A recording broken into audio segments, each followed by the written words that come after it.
Chris Taylor now available?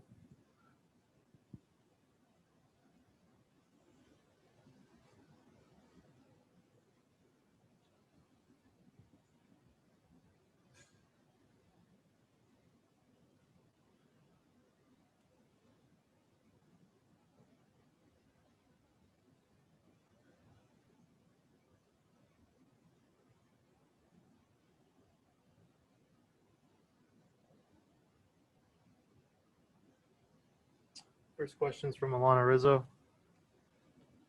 Go ahead, Alana.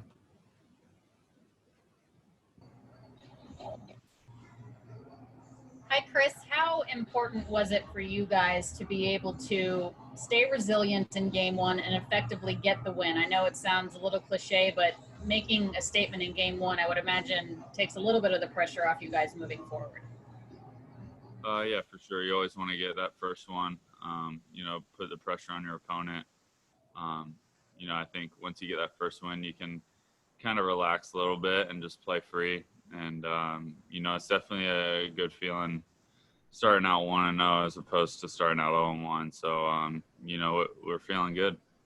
And speaking of being able to relax a little bit, it took some time to get that first run in the fifth inning and, be able to get your first hit in the sixth. How much were you guys able to relax after that happened, knowing that once you get on the board, a lot of good things can happen for you? Yeah, it was, this first 4 or 5 innings was kind of a grind them out. They were executing their pitches and, we were able to work some walks, but I don't think we got a hit till, maybe the fifth inning. Once we got that first run across, definitely, I think we were able to, kind of settle in a little bit, and then we were able to string a few together that next inning. And, once we got that lead, our pitchers shut the door, and they were outstanding. You played second yesterday. You figure to play in the outfield at some point in this series. How would you describe the way that Globe Life Field plays, not only the infield dirt, but just the vast outfield here? Oh, yeah, it's got the bouncy turf a little bit, but there's a few fields that have that now, so I feel like we've gotten used to that. I got a ball yesterday in the first inning that it skips a little different off that turf, so it definitely takes some getting used to. You want to get your reps out there, and it's a big field, so I feel like it's definitely a place where you kind of want to string a few hits together. We saw a few balls that were deep flyouts yesterday that could have been different in other parks. So it's definitely a little different playing here. Finally, for me, CT, you've been a part of this team for quite some time, perennial playoff contenders and this one World Series contenders. How would you rate the 2020 bullpen versus previous years? I think 17 we had a very strong bullpen. I think this plays right up with that team. Probably top to bottom, this is probably the deepest bullpen we've had, and they've been outstanding all year. They were outstanding last night.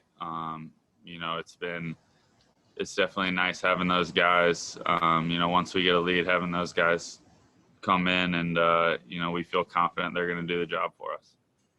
Next question is from Dave Assay. Go ahead.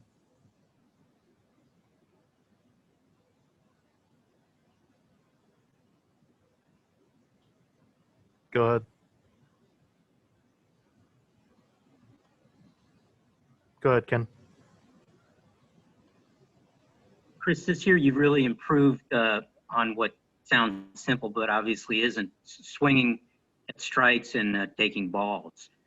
Was that because at your age, there aren't that many players that change that dramatically. So was that something that you really set out to do? And if you did, are there certain drills, or how did you go about doing it? I think that's probably a byproduct of my mechanics being in a good place, and allowing myself more time to see the ball.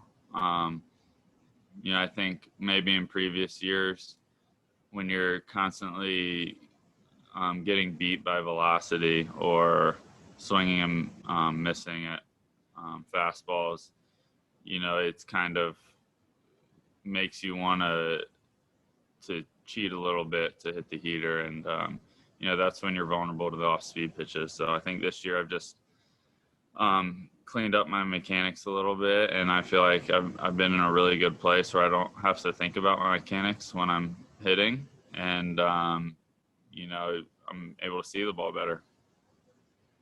Okay. Next question's from Jorge Castillo. Go ahead. Hey, Chris, last night when you guys see Clevenger go and you realize it's going to be a bullpen game, what's it like in the clubhouse? Not the clubhouse, in the dugout. Are you guys firing up iPads? Are you passing around scouting reports? Are you talking about, the pictures you can see and what guys at the plate are seeing from them? I think we were pretty prepared for, we had a feeling we might see quite a few arms. We know they like going to their bullpen at any point in the game. And we knew there was a chance Clevenger wasn't built up to go deep into the game. So, obviously we didn't expect him to come out as early as he did. It was unfortunate. I hope he's okay. But, I think we were prepared to see the bullpen pretty early on.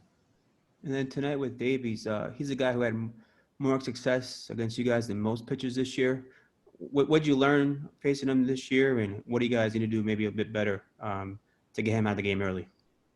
Yeah, he knows how to pitch. I think with him, it's just a matter of grinding him out and, making him throw strikes. Obviously, he's going to hit his spots and give you some tough pitches to hit, and I think you just have to take advantage of those mistakes and grind them out. Thank you. Next question is from Rowan Kavner. Go ahead. Hey, Chris, you talked about how big the field is playing. On that Pollock hit, were you among the guys who thought that was out? I know Cody said he put his hands in the air. He thought for sure it was out. I was actually kind of putting my batting gloves on and getting my bat, so I didn't see it off the bat. But just based off everybody's reaction, I thought it was going in the second deck. But yeah, no, that was one of those balls I was referring to that, other parks that might be a homer, but this is a big park. So, it took, I think yesterday we got that win because we were able to string some walks and hits together.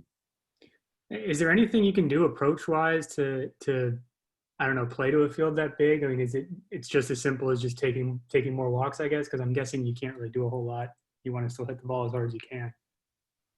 Yeah, I don't know if anybody on our team is really changing their approach. I think we all do a good job of controlling the strike zone, and I think we're pretty disciplined already. So we're still trying to stick with what we've done all year, and we know if we run into one, it doesn't matter what park we're in. I think we got guys that can hit it out to all fields no matter where they are.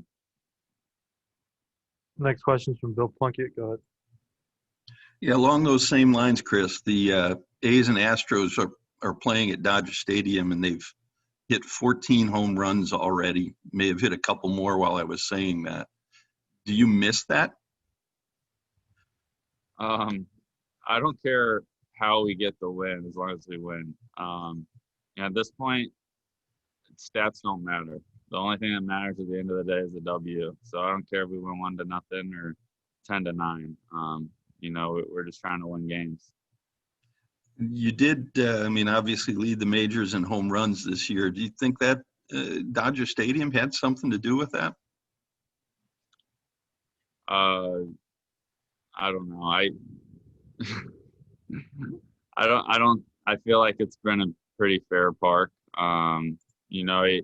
It does travel a little better during the day game, but I think it has more to do with our hitters than the stadium.